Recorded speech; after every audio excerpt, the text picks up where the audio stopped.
Alors, bonjour tout le monde et bienvenue à ce point de presse de la directrice régionale de santé publique de Montréal, la docteure Mylène Drouin. Comme à l'habitude, docteur Drouin est accompagnée de Madame Sonia Bélanger, la présidente directrice générale du CIUS du Centre-Sud de l'île de Montréal. Madame Bélanger est également présente à titre de représentante du Centre de commandement. Le point de presse d'aujourd'hui se déroulera comme à l'habitude, soit des allocutions en français de docteur Drouin et de Madame Bélanger, suivront un bref résumé en anglais et nous passerons par la suite à la période de questions. Je vous rappelle que le point de presse est également diffusé en direct sur la plateforme, la page Facebook de Santé Montréal. Docteur Drouin. Oui, bonjour à tous. Alors, la situation épidémiologique progresse très rapidement à Montréal. Donc, aujourd'hui, je ne vais pas faire un survol de la situation de la dernière semaine. Je vais vraiment me concentrer sur ce qui s'est passé, ce qui se passe là, actuellement et les données spécifiques des derniers jours. Donc, hier, vous le voyez, vous l'avez vu, près de 3668 nouveaux cas ont été déclarés à la santé publique. C'est certainement aussi une sous-estimation de la réalité puisqu'évidemment, beaucoup de gens n'arrivent pas à nécessairement avoir un rendez-vous pour le dépistage et avec les tests rapides, on le sait, ces cas-là sont pas nécessairement déclarés et c'est correct là. Dans la situation où on est, on accepte évidemment là, de ne pas avoir tous les cas. Puis je vais vous parler tout à l'heure de l'approche de traçage qu'on met en place. 90% des cas à Montréal sont du Omicron. On a des taux de positivité qui avoisinent le 18 à 20% selon les territoires. Donc, c'est une personne sur 5 qui se présente en centre de dépistage et qui a un test positif. C'est du jamais vu. Si on regarde un petit peu la distribution, qui sont les personnes infectées, on commence à voir des changements. Alors que la vague Delta était vraiment celle des 5 à 11 ans de leur famille, celle qui est en train de s'installer à Montréal et les taux d'incidence les plus élevés sont dans les groupes d'âge des 18 à 44 ans et encore plus élevés chez les 18-34 ans. Ce groupe-là, les 18-44 ans, représente plus de 60% de nos cas, de nos nouveaux cas. Donc, clairement, des jeunes adultes qui ont, via les contacts sociaux et des événements, se sont infectés. Les territoires touchés sont aussi différents. Les territoires les plus touchés avec les plus fortes hausses d'incidence et de taux de positivité. En premier lieu, c'est Petite-Patrie, suivi du plateau Mont-Royal, Myland, Villeray, Montréal-Centreville et Hochelaga. Donc, des quartiers très centraux où on le sait qu'il y a une concentration très élevée de jeunes adultes. Lorsqu'on regarde les hospitalisations aux soins intensifs, on a évidemment une hausse des nouvelles hospitalisations. Madame Bélanger pourra vous en parler plus longuement. On ne voit pas par contre de hausse par rapport à la semaine dernière de décès associés à la COVID. Donc actuellement, c'est quand même une population assez jeune qui est touchée. Notre souhait, c'est évidemment de couper la transmission juste avant Noël pour éviter que la hausse que l'on voit chez les groupes de jeunes adultes se répercute chez des populations plus âgées, leurs parents, leurs grands-parents ou des personnes atteintes de maladies chroniques. Donc, vous comprendrez que avec un nombre aussi élevé de cas, la Direction de santé publique de Montréal ne peut plus faire le traçage comme avant. Je vous en avais parlé la semaine dernière. On continue à faire un peu de traçage, on continue à faire de la gestion d'éclosion, mais on va se concentrer sur des groupes plus vulnérables, les personnes âgées de 60 ans et plus, les personnes vivant dans des résidences de personnes âgées, dans des lieux d'hébergement, itinérance ou autres, et les travailleurs de la santé. Donc, on a besoin de vous pour faire une partie du travail. Je vais essayer de simplifier du mieux que je le peux les recommandations que l'on fait pour les gens qui ont des symptômes, qui sont des cas ou qui sont des contacts. Donc, premièrement, si vous avez des symptômes, température, toux, mal de gorge, perte d'odorat, on vous demande de porter le masque, de vous isoler et d'aller vous faire tester. Ça peut être un test rapide ou un test en centre de dépistage. Si vous avez un résultat positif, peu importe le type de test que vous avez avec les prévalences que l'on a actuellement, tous les tests sont fiables. Donc, si vous avez un test rapide positif, il est fiable, vous êtes un cas et vous n'avez pas besoin d'aller en centre de dépistage pour avoir une confirmation. À ce moment-là, vous vous isolez 10 jours, soit à partir du début de vos symptômes ou du test positif. Et vous demandez aux membres du domicile avec qui vous vivez de s'isoler aussi pendant 10 jours. Vous n'allez pas recevoir d'appel nécessairement de la santé publique, mais vous risquez d'avoir un courriel avec un questionnaire d'enquête simplifié que vous pouvez remplir pour nous le retourner. Ça va nous permettre quand même de suivre la situation épidémiologique. Et là arrive le travail de traçage et ce qu'on vous demande de faire. On vous demande d'identifier vos contacts étroits, donc les contacts qu'on juge significatifs. Donc, ce sont les personnes avec qui vous avez été en contact jusqu'à 48 heures avant vos symptômes ou avant votre test. Et vous allez leur demander de s'isoler pendant 10 jours, eux aussi, 10 jours. Et pour faciliter, c'est quoi un contact étroit? Au-delà des gens avec qui vous habitez, des gens avec qui vous êtes en relation intime, donc votre chum, votre blonde, ce sont des gens avec qui vous avez été à l'intérieur, sans masque, pendant plus de 15 minutes. Donc un party, un souper, un restaurant, une bière, du covoiturage, ce sont tous des événements à risque et donc on vous considère comme un contact étroit. Maintenant, pour les contacts. Un contact étroit doit s'isoler 10 jours, comme on disait, et si vous avez des symptômes, on vous invite pendant ces 10 jours-là à aller vous faire tester pour valider si vous êtes un cas positif. Si vous êtes asymptomatique, actuellement, la capacité des laboratoires et des centres de dépistage est atteinte, donc on ne va pas vous demander, vous allez être isolé, on ne va pas vous demander d'aller nécessairement aller vous faire tester.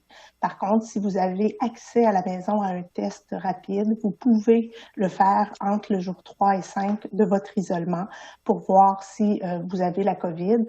C'est 25 à 40% là, des gens contacts étroits qui peuvent être porteurs de la COVID et être asymptomatiques. Mais somme toute, le plus important, c'est votre isolement.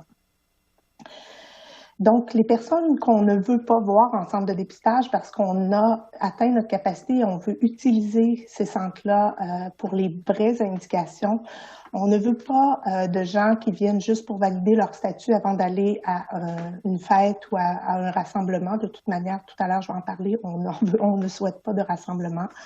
On ne veut pas que les gens qui sont des contacts de contact, donc votre enfant est en contact, la famille n'a pas besoin de se faire dépister. On veut évidemment les gens, si vous avez un test positif via un test rapide, puis que vous êtes symptomatique, pas besoin, votre test rapide, il est fiable. Et la même chose si vous êtes un contact domiciliaire, puis vous avez développé des symptômes, puis vous savez que vous avez quelqu'un dans votre famille qui a un cas qui est confirmé, vous n'avez pas besoin là, de vous faire confirmer. Finalement, plusieurs employeurs, on entend que plusieurs employeurs demandent des confirmations PCR à des gens pour valider leur test, leur positivité. À ce stade-ci, il faut comprendre que les tests rapides sont très fiables et peuvent être une preuve de positivité. On a envoyé hier, il y a eu la fermeture des écoles, donc on va voir la baisse des cas. On a envoyé plus de 2000 lettres à des familles dont les enfants sont associés à des éclosions dans leur classe. Donc, ces gens-là, on vous a demandé de vous isoler, évidemment. Donc, on voulait vous informer que votre enfant était quand même un contact. De s'isoler durant la période qui était inscrite, mais surtout, on ne vous demande pas d'aller en centre de dépistage. Comme vous avez reçu des autotests, vous pouvez utiliser l'autotest à ce moment-là que vous avez reçu via l'école. Donc, en terminant, premièrement, donc si vous êtes un cas ou un contact, on vous demande de vous isoler et de nous aider à isoler vos contacts et surtout éviter d'aller voir vos parents, vos grands-parents, les personnes avec des maladies chroniques. On souhaite et on doit freiner cette chaîne de transmission-là. Si vous connaissez une personne qui est atteinte de la COVID actuellement, donc aujourd'hui c'est près de 3700, mais on a 14 000 cas actifs, on a de nombreux contacts isolés. Ce sont des personnes qui vont être seules à Noël. Prenez des nouvelles. Regardez s'ils ont des symptômes, s'ils ont besoin d'aide, s'ils ont besoin d'assistance pour de la nourriture, des médicaments. Appelez-les régulièrement. C'est une période assez difficile pour eux. La vaccination 3e dose, elle est toujours extrêmement importante. Il se peut qu'on vous offre du Moderna, puisqu'actuellement, les arrivages sont plus importants de Moderna. C'est un très bon vaccin. Il est interchangeable avec le vaccin Pfizer. C'est un vaccin ARN messager sécuritaire et il protège contre le variant Omicron.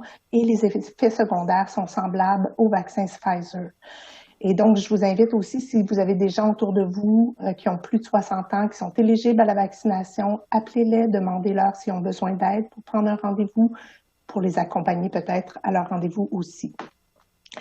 Donc, en terminant, évidemment, pour les fêtes, on a eu des consignes gouvernementales pour les fêtes du 24 et du 25.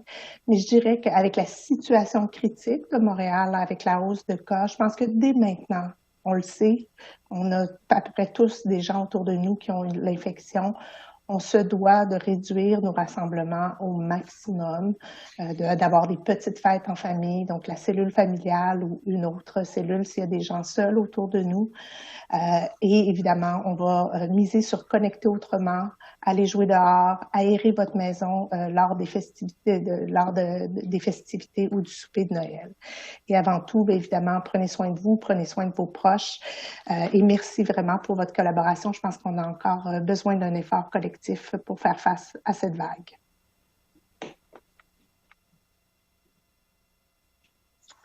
Bonjour à tous. Bonjour, Dr. Drouin. La hausse fulgurante du nombre de cas sur Montréal nous préoccupe comme jamais. L'heure est critique pour le réseau de la santé et des services sociaux montréalais à l'approche des réunions du temps des fêtes. À l'heure actuelle, on ressent vraiment l'impact de la hausse des cas sur les hospitalisations. Aujourd'hui, on décompte 181 personnes hospitalisées dans les différents hôpitaux de Montréal, ce qui correspond à une augmentation de 60% par rapport à la semaine dernière. On assiste aussi à un achalandage très important dans les différentes salles d'urgence de Montréal. À court terme, ce qui est important de mentionner, c'est que nous avons deux priorités. La première, renforcer dès maintenant notre système de soins et augmenter la capacité de vaccination pour la 3e dose. Alors, pour faire face à l'augmentation attendue des hospitalisations, on va dès maintenant mettre en place des mesures de délestage pour rehausser notre capacité. Nous sommes présentement au niveau 3, ce qui signifie que nous allons mobiliser des ressources là où les hospitalisations se comptent en plus grand nombre. Cela veut dire, par exemple, que nous pourrions aller jusqu'à réduire l'ouverture de certaines petites salles d'urgence de Montréal pour prêter main forte aux endroits où il y aurait plus d'achalandage. Cela veut dire aussi que dès maintenant, nous procédons au délestage de certaines activités en clinique externe, en clinique ambulatoire pour des rendez-vous jugés non urgents ou non essentiels. Les interventions chirurgicales seront aussi réduites de 50%. Différents comités avec les médecins, avec les chirurgiens et le personnel clinique sont en place actuellement pour évaluer les cas. Notre objectif est de vraiment rendre disponible à l'intérieur de notre parc de lits 550 lits réservés aux patients COVID. Selon la situation, nous pourrions augmenter ce nombre de lits à 1000 dans les prochains jours. Nous avons aussi prévu la réaffectation des médecins spécialistes à l'intérieur de nos organisations. Nous demandons donc aux médecins spécialistes de participer aux campagnes de vaccination et de prêter main forte en soins intensifs et en salle d'urgence. Les médecins spécialistes pourront également intégrer les soins en cas de manque d'infirmières ou d'inhalothérapeutes. Les discussions sont en cours dans chacun des établissements en fonction de la réalité des différents hôpitaux. Les médecins omnipraticiens sont aussi mobilisés et regardent la façon dont ils pourraient contribuer actuellement à prêter main forte en CHSLD, en RPA, en soutien à domicile. Que ce soit les médecins spécialistes ou les médecins omnipraticiens, ces derniers peuvent s'inscrire dès maintenant sur Je contribue pour prendre part notamment à la campagne de vaccination et de dépistage. Au niveau des mesures en CHSLD, chaque CIUS a identifié des centres d'hébergement désignés qui transformeront des unités en zones chaudes dédiées à l'accueil de résidents positifs à la COVID provenant de CHSLD ou de RPA. Tel qu'annoncé par la mairesse Plante il y a quelques jours, le retour de l'état d'urgence à Montréal va aussi nous permettre d'agir proactivement pour ouvrir de nouvelles places en itinérance. Nous sommes en discussion active avec les équipes de la Ville de Montréal et les équipes du CIUS du Centre-Sud pour augmenter le nombre de places en lien avec les mesures hivernales, bien sûr, mais aussi en lien avec la situation COVID pour les personnes en situation d'itinérance.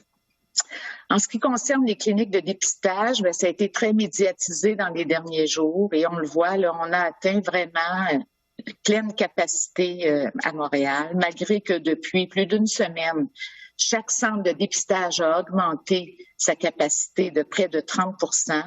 Force est de constater qu'on a beaucoup de difficultés à répondre à la demande. On le voit là, par les files d'attente qui s'installent un peu partout. Et je veux vous dire ce matin que plusieurs centres de dépistage à Montréal vont passer en mode rendez-vous. Alors, ça sera très important d'écouter les consignes que Dr Drouin nous a données tantôt pour se présenter au centre de dépistage en fonction de bons critères. Et puis, je répète que les tests rapides sont aussi une bonne modalité pour se faire tester. On demande aussi à la population de ne pas réserver plusieurs rendez-vous dans différents sites. On a observé là, que ce phénomène se faisait malheureusement au cours des derniers jours et ça a comme effet de congestionner complètement notre système de rendez-vous pour le dépistage. Finalement, le rythme de la campagne de vaccination doit s'accélérer et je fais appel une fois de plus aux personnes qui veulent contribuer au niveau clinique, que ce soit pour la vaccination, pour l'évaluation ou en soutien administratif, de vous inscrire sur le site Je contribue. Alors, pour conclure, il est évident que le réseau montréalais de la santé va être mis en rude épreuve dans les prochains jours, les prochaines semaines. Chaque contact que les Montréalais éviteront sera une bouffée d'air frais pour le personnel du réseau. S'il peut y avoir déjà un sentiment de déjà-vu pour plusieurs, j'en suis consciente, je demeure quand même tout de même confiante à l'excellence et au dévouement de nos équipes cliniques, de nos intervenants et de nos médecins. Encore une fois, la vaccination demeure notre véritable rempart et je vous demande à vous et à vos proches et pour notre communauté et pour préserver notre système de soins d'aller chercher votre 3e dose le plus rapidement possible. Je vous remercie.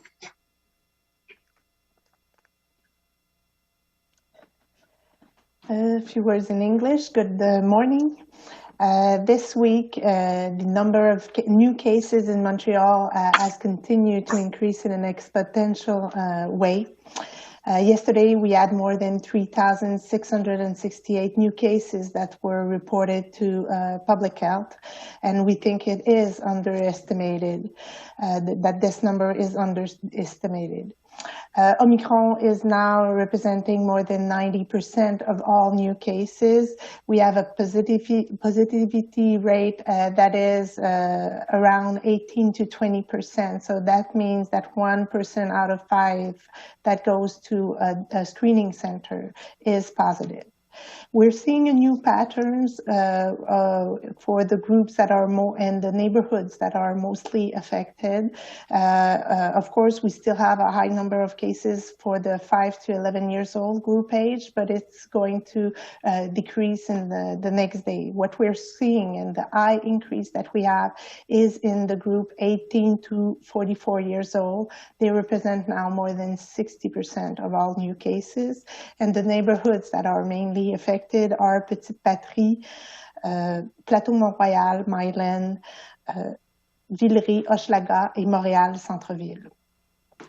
We are seeing also an impact on our healthcare system with an increase in new hospitalization and intensive care unit admissions, but no increase in the number of deaths. Of course, right now, the groups that are affected are young adults, and our goal is really to make sure that we do not have this same increase in other group aids, older group age, their parents, for example, and their grandparents.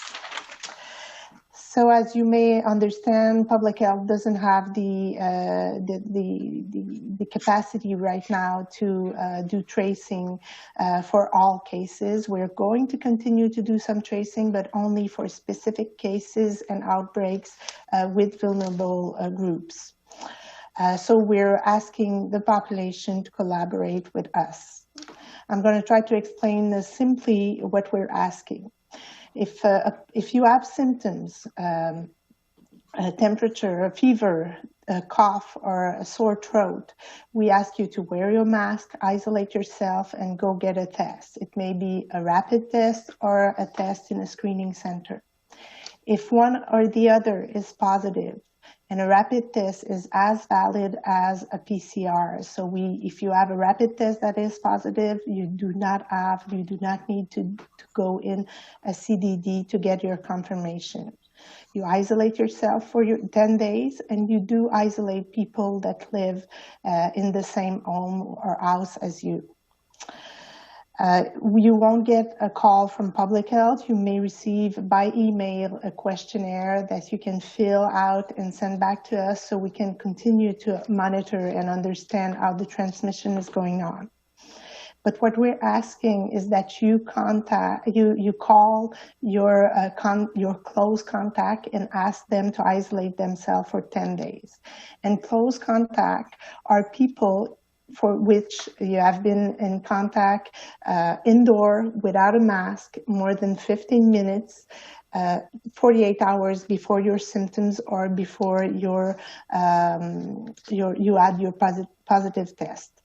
That means if you had a party in a house, you went to a restaurant, a supper, you went for a beer, you had a ride in a car with a friend, those are close contacts.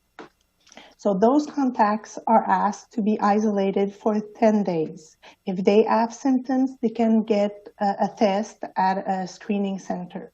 If they are asymptomatic, and we know that 25 to 40% of contacts are asymptomatics and may have COVID. So we do not have the capacity right now to have those asymptomatic person in CDD, but if you have access to a rapid test, you may do this test at the day 3, between the day 3 or 5 of your isolating period.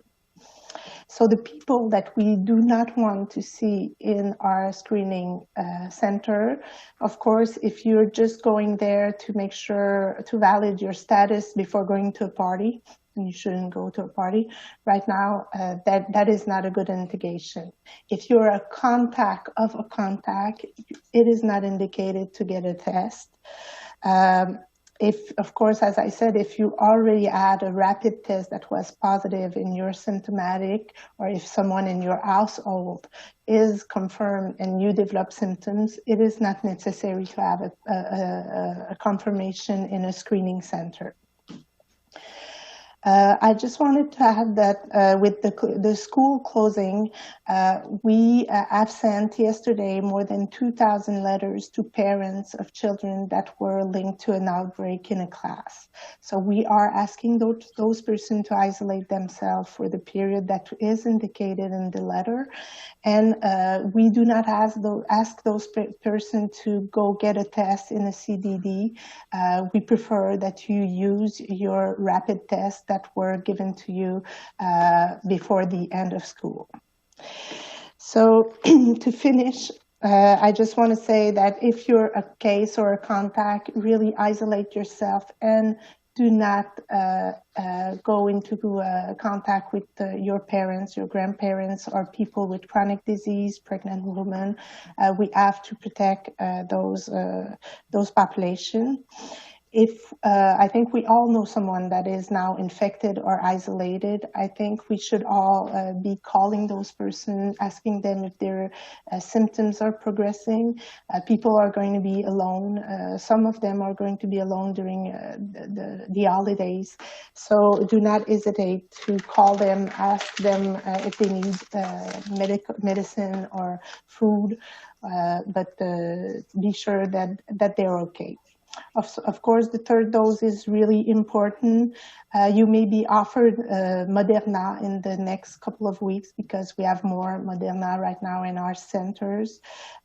We can switching those from Pfizer to Moderna is secure. It gives a protection against Omicron.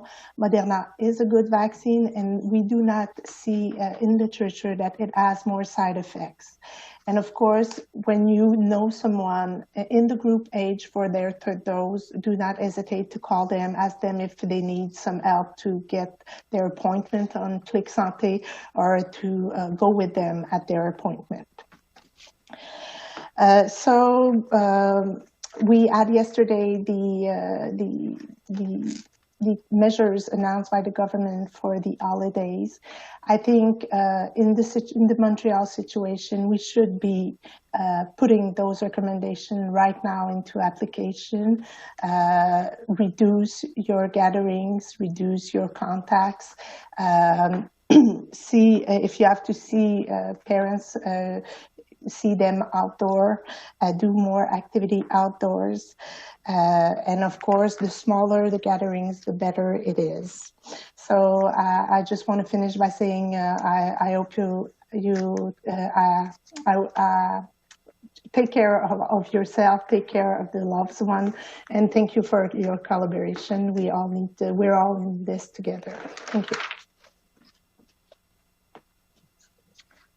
Good morning, everyone. Dr. Drouin. We are very concerned with the surge in the number of cases. This is a critical time for Montreal Health Networks as holiday gatherings approach. We are now feeling the impact of rising case numbers on hospitalizations. 181 people are hospitalized due to COVID-19, including 44 in the intensive care unit. Emergency rooms visits are also rising. For the short term, we have two priorities: reinforce the health system and speed up administration of the third dose of vaccine. To deal with expected increases in hospitalizations, some procedures will be postponed to enhance the capacity of those facilities. Right now, we are at level 3. We will send resources to facilities where hospitalizations are highest. For example, emergency rooms in small hospitals could be closed 12 hours a day so that the staff can help out in other facilities. Non-essential and non-urgent outpatient activities will be cut back. We will maintain up to 50% of surgeries so we can free up more beds. Over 550 beds will be set aside for COVID patients. This number could rise to 1,000 as the situation evolves. Medical specialists will also be freed up to help with vaccination and in intensive care unit or in emergency room. If there are not enough nurses of respiratory therapists, specialists could also join care teams.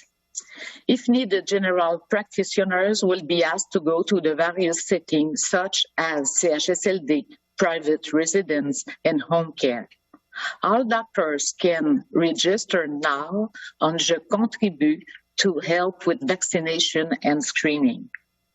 Measures in CHSLD, each CS has identified residences that will transform unit into hot zones where COVID-positive residents of CHSLD or private residents will be taken. As Mayor Plante announced, Montreal is under emergency measures. Again, we can act proactively and open up beds for homeless people this winter. For now, we have 1,500 beds available for this population. Finally, vaccination will speed up as we get more staff. Many people have already registered on Je Contribue. If you have not done so yet, I urge you to sign up now. To conclude, it's clear that Montreal's health networks will be severely tested over the next days and weeks. Each contact Montrealers avoid will bring a breath of fresh air to healthcare staff. While many people are having a sense of déjà vu, I'm confident in the excellence and dedication of our teams. Thank you.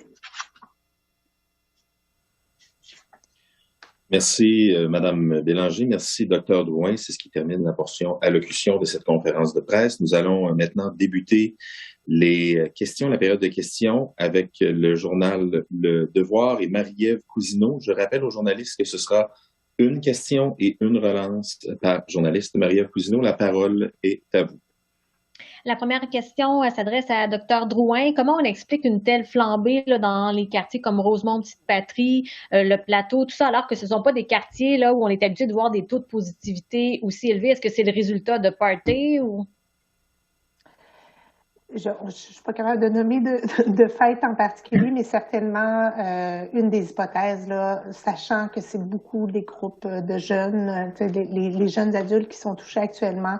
Il y a probablement eu beaucoup de contacts sociaux dans les dernières semaines avec un variant qui est extrêmement transmissible. Donc, clairement, là, probablement que ces événements sociaux-là qui peuvent avoir été faits là, dans les appartements, pas nécessairement là, dans les bars et tout ça, sont probablement la somme de tout ça explique évidemment cette transmission-là. Ma deuxième question est pour Madame Bélanger. Vous avez parlé du fait de fermer de façon là, pour un certain nombre d'heures des urgences en cas de besoin. Avez-vous ciblé quelles urgences pourraient être fermées pendant 12 heures pour réaffecter le personnel là, dans d'autres lieux où c'est nécessaire?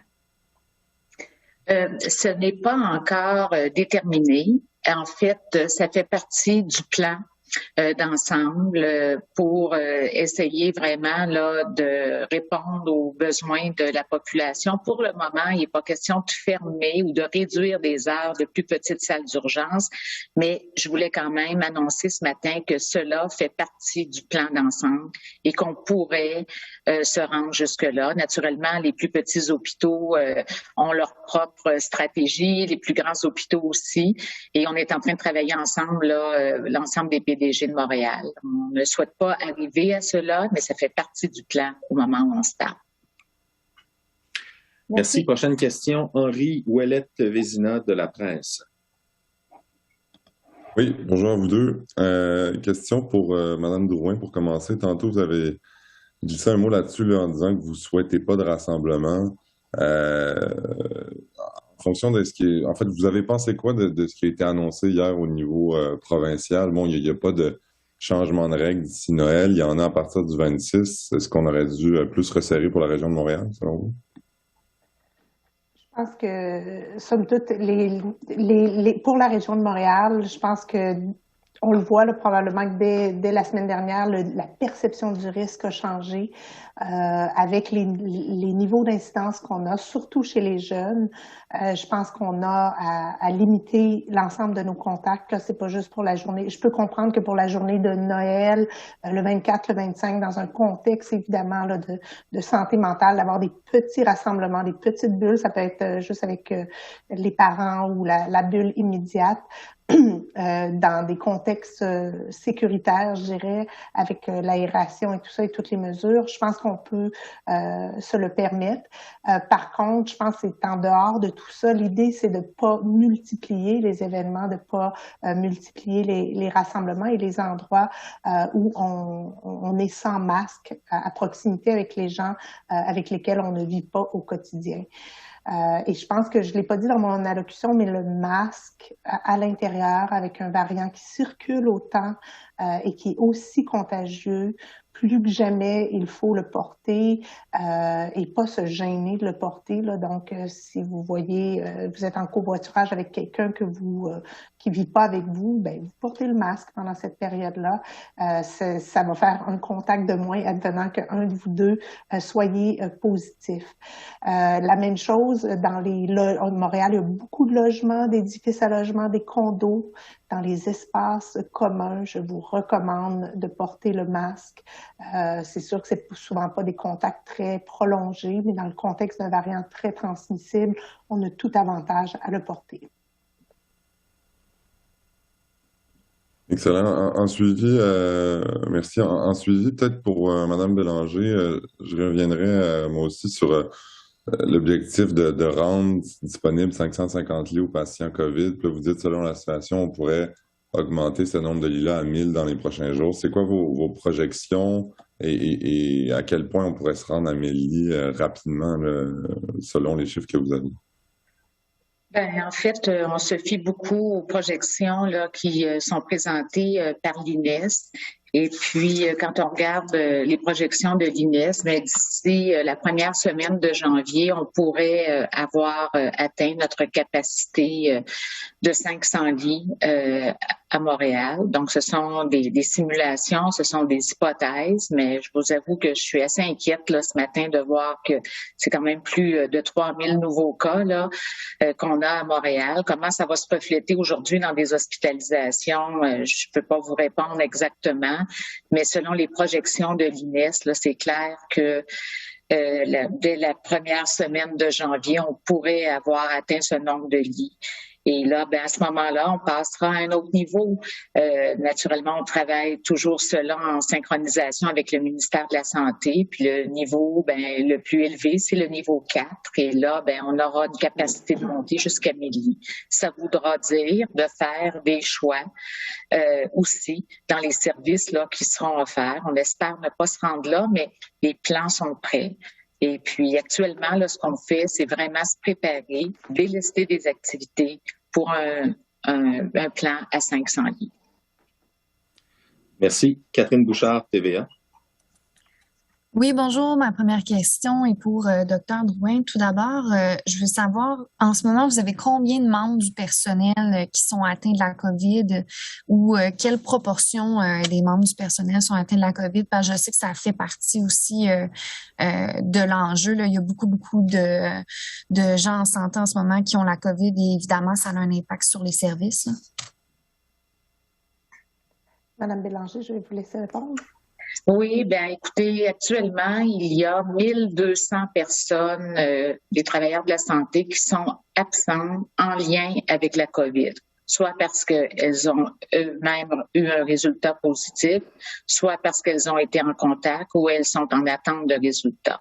Donc, 1200 personnes absentes du réseau de la santé montréalais en lien avec la COVID. Fait que vous voyez que la pression, elle est extrêmement importante. À cela s'ajoute aussi là, près de 1000 personnes qui, elles, sont absentes pour d'autres raisons, là, en assurance salaire, accident de travail ou autres congés. Ma deuxième question, c'est par rapport au stade 4. Est-ce que c'est seulement une question de nombre de lits disponibles ou il y a d'autres facteurs qui sont étudiés pour qu'on passe en stade 4 pour le délestage? C'est quoi les facteurs là, qui fait qu'on y arrive? Bien, en fait, c'est l'organisation du système de soins. Aujourd'hui, j'ai mis l'emphase sur le volet hospitalier, mais quand on arrive au niveau 4, en fait, ce sont tous les services spécialisés là, se retrouvent à l'intérieur du niveau 4, c'est-à-dire, par exemple, l'obstétrique, la néonatologie, par exemple, les cliniques externes, les salles d'opération en chirurgie, la première ligne médicale, les services en santé mentale. Donc, ce matin, là, je voulais pas vous présenter tout le plan détaillé, mais chaque établissement, en fonction de sa mission, est en train d'organiser les services. Mais globalement, ce qu'il faut retenir ce matin, là, c'est que on va se réserver une capacité hospitalière. Puis pour toutes les autres spécialités, bien, il y a un travail qui est fait par établissement pour aller vraiment sur les services là, prioritaires et les services essentiels dans chacune des spécialités. Merci. Prochaine question, Thomas Gerbet, Radio-Canada. Oui, bonjour. Question pour Mme Drouin. Le docteur Arruda a dit hier qu'on arrête le traçage et puis il y a aussi une nouvelle approche où on remet beaucoup plus de responsabilités entre les mains des gens. Mais il y a certaines personnes qui sont confuses, qui se présentent en pharmacie même avec leurs tests rapides positifs. On perd aussi le fil des cas parce qu'on ne teste plus tout le monde en PCR, donc ça ne rentre pas nécessairement dans le système. Alors, j'aimerais savoir, est-ce que vous êtes d'accord avec cette nouvelle approche puis quelles conséquences ça va avoir? Mais c'est une approche qu'on était déjà en train de planifier dans une perspective de transition vers une plus grande autogestion et une plus grande prise en charge par les milieux et par les personnes lorsqu'ils sont infectés. C'est sûr qu'Omicron nous a fait accélérer le tout. C'est incontournable là, qu'on transite vers cette approche-là avec le nombre de cas qu'on a. Nous, on n'a pas complètement abandonné le traçage et la gestion des éclosions. Comme je vous dis, on a gardé du personnel pour vraiment le centrer sur des populations plus vulnérables, des milieux plus vulnérables, là où on pense qu'on a encore un rôle de protection comme santé publique. Évidemment, vous avez tout à fait raison. Le nombre, nos chiffres d'incidence ne seront peut-être pas aussi fiables, mais quand même, avec les laboratoires, avec une capacité assez stable de laboratoire, on va être quand même capable de suivre. Et si les gens remplissent aussi le questionnaire auto-administré, ça va nous permettre quand même aussi de comprendre certains, je dirais, là, patrons de transmission. Donc, en termes de vigie, clairement, ça a un impact là, sur la vigie. On va aussi regarder davantage, évidemment, à comprendre les hospitalisations, les soins intensifs, qui s'y retrouvent, quelle est la sévérité des cas. Donc, notre focus va aussi se déplacer sur ces indicateurs phares. Merci. Et puis toujours pour vous, Mme Drouin, quel travailleur de la santé qui ne porte pas encore le masque N95 devrait le porter selon vous? Je crois qu'aujourd'hui, il va y avoir les guides de l'Institut national de santé publique qui ont été mis à jour par le comité, le 5, là, qui est le comité qui travaille toutes les mesures de prévention, contrôle des infections dans les établissements de santé. Et dans certains contextes, entre autres là, où on a beaucoup de manœuvres créant des arrêts au sol, il va y avoir évidemment certaines recommandations à cet égard-là. Et évidemment, dans des contextes où on a des éclosions avec une grande densité de cas et tout ça, il va y avoir évidemment là, tout un regard là, sur le port du N95 pour réduire évidemment la contamination chez les travailleurs. Merci. On passerait à Louis-Philippe Bourdeau de Nouveau Info. Bonjour à vous deux. Vous avez fait mention de centres de dépistage désignés qui vont passer en mode rendez-vous. On parle de combien de centres de dépistage également et on ne se retrouve pas dans une situation comme on l'a vu ailleurs au Québec où des gens vont attendre 5, 6, 7 jours parfois pour obtenir un rendez-vous. Est-ce qu'il n'y a pas un danger de passer trop à un système basé sur les rendez-vous? En fait, il faut un équilibre dans tout ça, mais je pense qu'on a atteint, là, je dirais, un point de saturation des services en lien avec le dépistage. Là, on le voit hier à la clinique Chauveau, là, où il y avait une file d'attente vraiment importante, là, dépassant la rue Sherbrooke. La même chose du côté de l'Hôtel-Dieu de Montréal, dans l'ouest de l'île aussi. Et à un moment donné aussi, je pense que ce qui est important, il y a comme une responsabilisation des personnes qui se présentent dans les centres de dépistage. Il y a encore beaucoup de personnes qui viennent voir parce qu'ils sont des contacts de contact, là. Donc, Dr. Drouin en a parlé tantôt. C'est pas nécessaire d'y aller. Donc, il faut avoir soit des symptômes ou un contact vraiment, vraiment étroit. Puis en plus, ben, il y a les tests rapides. Les tests rapides, il faut les utiliser avec parcimonie. Il y en a en quantité suffisante, mais il faut pas les gaspiller. Alors ça, c'est important. Et puis, on pourra pas tenir le coup en restant seulement en sans rendez-vous. Faut pas oublier là, que la priorité, je l'ai mentionné, en fait, il y a 2 priorités actuellement qui nous ont été demandées par le ministre de la Santé. Renforcer notre système de soins puis accélérer la vaccination. Alors, pour faire ça, on a besoin du personnel. C'est toujours le même personnel. On est toujours dans le même bassin de membres. Alors, c'est clair qu'on a un choix à faire. Ces 2 actions-là, de renforcer le système de soins et d'augmenter la vaccination, ben c'est là qu'on va envoyer notre personnel, je dirais, en priorité. Le dépistage est là pour rester. On n'arrête pas le dépistage. Il y a plus de 19 centres de dépistage sur Montréal. Là, je vous invite à aller voir sur le site Internet à ce sujet-là. Mais plusieurs des centres de dépistage vont passer en mode sans rendez-vous. En mode avec rendez-vous, excusez-moi, mais il y aura toujours des centres sans rendez-vous. Le risque, c'est que les centres sans rendez-vous soient de plus en plus sollicités, donc d'où l'importance de vraiment suivre les consignes de très près. Puis sinon, si c'est pas urgent, ben, on peut prendre un rendez-vous. Merci beaucoup et je continuerai sur le plan de délestage. Pour bien comprendre l'ampleur de ce qui attend les Montréalais, la diminution des interventions chirurgicales en nombre pur, en nombre net, on parle de combien de chirurgies reportées par jour et à quel moment les gens qui se demandent à la maison vont-ils être avertis, de quelle manière, afin de savoir si oui ou non ils devront attendre encore plusieurs mois avant d'être opérés? Écoutez, peut-être je ne pourrais pas vous donner un nombre là, absolu à chaque jour, mais actuellement, là, sur Montréal, on a environ 40 000 personnes qui sont en attente d'une chirurgie. Au fil des derniers mois, il y a eu beaucoup de rattrapage, là, si je peux m'exprimer ici, parce qu'il y avait énormément de retard qui avait été pris en lien avec la vague 1 et la vague 2. Les équipes l'ont travaillé vraiment beaucoup pour pouvoir rattraper ce retard, ce qui fait qu'aujourd'hui, on est à 40 000 personnes qui sont en attente de chirurgie. Si on diminue actuellement le nombre de blocs opératoires et le nombre de salles d'opération, chaque établissement va diminuer sa capacité de chirurgie pour délester le personnel.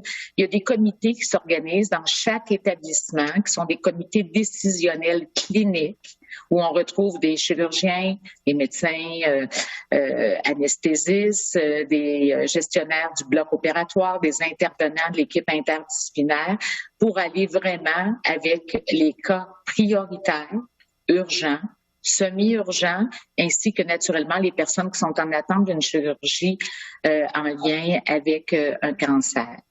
Donc, c'est clair que je peux pas vous donner un chiffre comme ça, mais il faut s'attendre là, à une diminution de 50 de nos salles d'opération un peu partout sur Montréal. Merci. On va passer aux questions en anglais maintenant. On débuterait par Dan Spector de Global. Hello.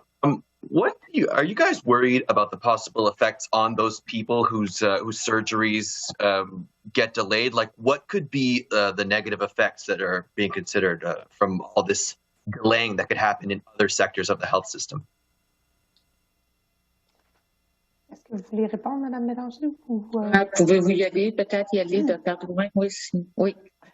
As Madame Bélanger said, of course, when we stop some surgery or other treatments and other teams that have to reduce their activities, we know that there is impact.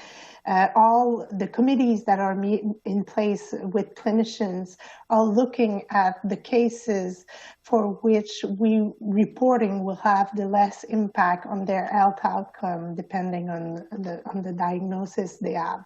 So I think, of course, we will have to measure the impact of this, but at the same time, we're looking at conditions where we can report without having a major impact on the prognostic of those patients. And what do you say to people who, the testing facilities are overwhelmed, rapid tests are very hard to get? I mean, what do you say to somebody who looks at the testing line and doesn't want to go, can't get a rapid test? Like, what do you say to these people? But of course, if you have symptoms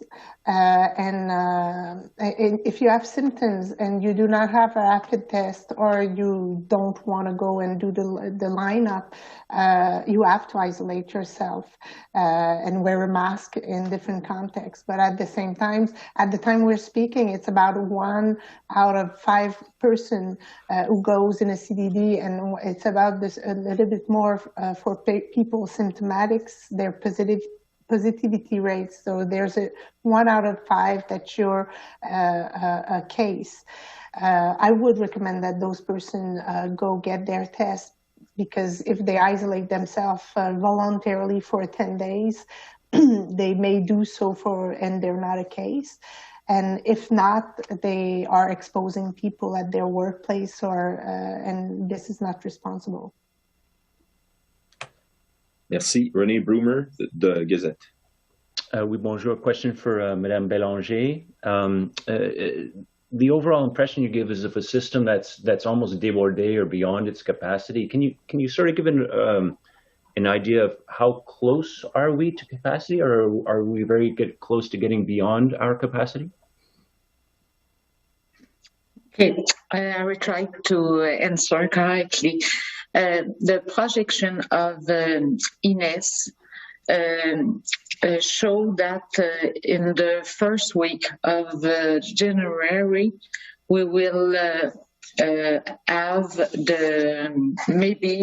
have more than 500 persons in our hospitals. So we are preparing the different hospitals to receive all the patients for the first weeks of January. If necessary, we will have 500 beds additional for a total of 1,000 beds in Montreal, reserved for patients with COVID-19. And you mentioned that we're in level 3 right now. We could get up to level 4 in January if necessary. What levels did we get to? What was the highest level we got to in the past during the pandemic? I'm not sure if I understand well your question. Maybe Dr. Drouin? La question, c'est l'an dernier, at the same time last year, the highest level of hospitalization is, we achieved it in January. Je ne sais pas quel niveau, at what level does it represent for right now? I don't know if it's the same level they're using for hospitalization, Madame Bélanger. For example, for the wave 1 and wave 2, we reserve 1,000 beds, and we have at the summit occupied only 800 beds for the wave 1 and wave 2. So we compare with what we have at this time, and we think that we will be okay with 1,000 beds. Merci. On terminera avec Shuyi Lee de CBC. Ce sera les 2 dernières questions en anglais. Yes, hi. I don't know who could answer this question. Maybe it's Madame Bélanger. How many of the cases in hospital are Omicron cases? No, I can answer the question.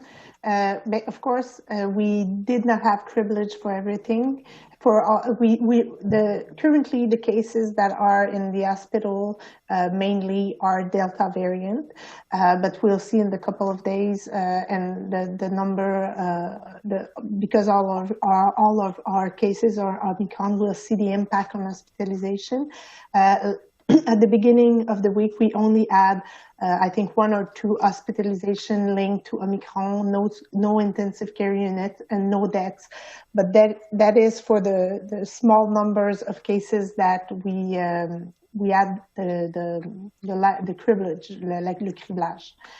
And at the same time, the best scenario that we could have is if we have a wave of Omicron that touches mainly the young adult population, and that we're able, with the measures that we've put in place since last week, to really reduce the transmissions to other group age. We hope, of course, that we will see an increase in some cases of hospitalization, but it won't be necessarily intensive care unit or deaths associated. Because at the present time, we know that the younger population are less affected and have less severe form of the disease. At the same time, we still have hundreds of thousands of people that are not adequately vaccinated, and we know that they are more vulnerable of developing a severe form of the illness. I think some people might be asking, why are there so many hospitalizations if Omicron is not as severe as Delta or other variants? I think we're not seeing the wave of we're not currently seeing the wave of Omicron hospitalization. Next week and in the next 10 days, we'll see the impact of it. But it's also a question of numbers.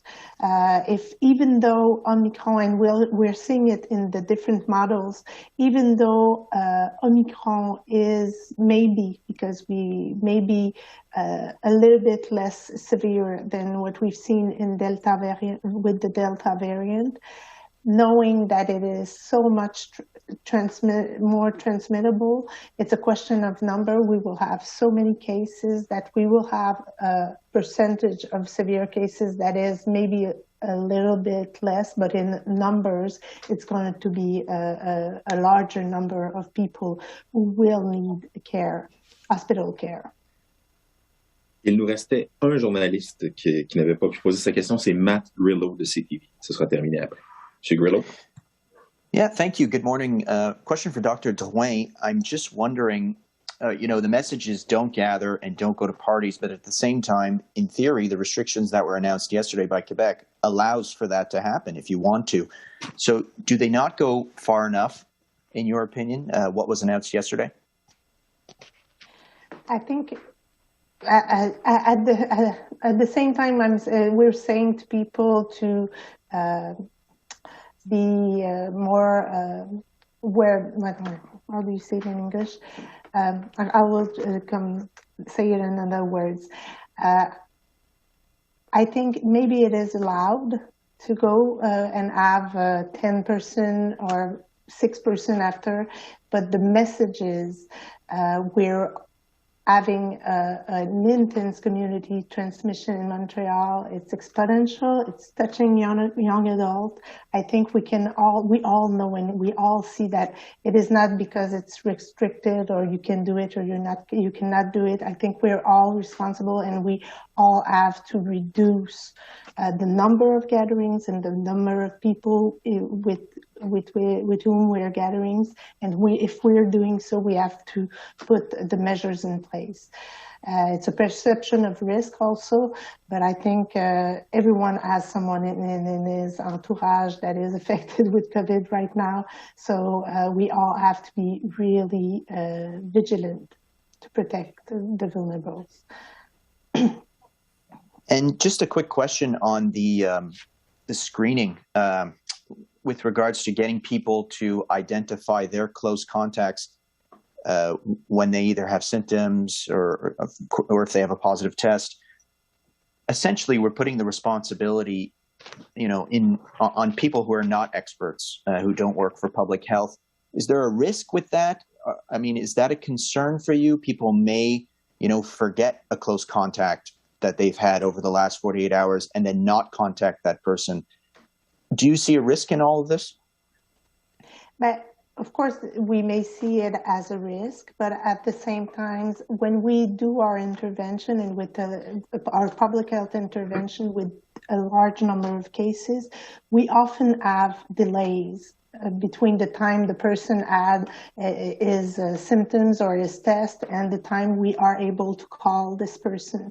So I think, and people do this intervention, people that are cases, they call their families, friends that have been in contacts naturally to tell them, I think I may have infected you. This is something that was already being done in other waves that we had. And I think the main message is that if we are able to reduce the delay between the time you have symptoms or you are a case and the time you isolate your contacts, this is how we're going to win and cut the chain of transmission. So at this time, with the number of cases that we have, I think it's the best strategy that we can put in place. And people do understand what they're supposed to do. Merci, Dr. Drouin. Merci, Mme Bélanger. C'est ce qui termine ce point de presse virtuel d'aujourd'hui de la Direction régionale de santé publique de Montréal et du réseau de la santé montréalais. Belle fin de journée, tout le monde. Merci. Merci.